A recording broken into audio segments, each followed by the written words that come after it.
మన Pawan Kalyan deputy CM Pawan Kalyan గారు, జనసేన అధినేత పవన్ కళ్యాణ్ గారు మాట్లాడుతూ, ఇది దేశ సమగ్రత పైన దాడి, పర్యాటకుల అత్యంత హేమం, కాశ్మీర్ ఎప్పటికీ భారత్లో అంతర్భాగమే, ఎవరికైనా పాక్పై ప్రేమ ఉంటే అక్కడికి వెళ్ళాలి.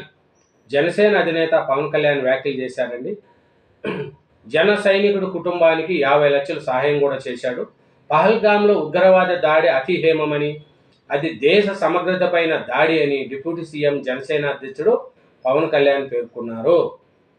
గుంటూరు జిల్లా మంగళగిరిలోని సీకే కన్వెన్షన్లో మంగళవారం జరిగిన కార్యక్రమంలో ఆయన పహల్గా ఉగ్రవాద దాడిలో మృతి చెందిన 26 మంది అమరులను స్మరించారు.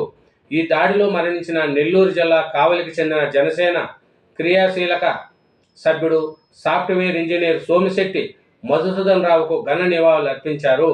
ఆయన కుటుంబానికి 50 లక్షల రూపాయల ఆర్థిక సాయం ప్రకటించారు. క్రియాశీలక సభ్యత్వ బీమా కింద మరో 5 లక్షలు అందిస్తామని తెలిపారు. రాష్ట్ర ప్రభుత్వం ఇప్పటికే 10 లక్షల పరిహారం ప్రకటించిందని, ఇంకా ఏమైనా అదనంగా సహాయం చేయగలమేమో పరిశీలిస్తామని పవన్ కళ్యాణ్ గారు ఆదేశించారు.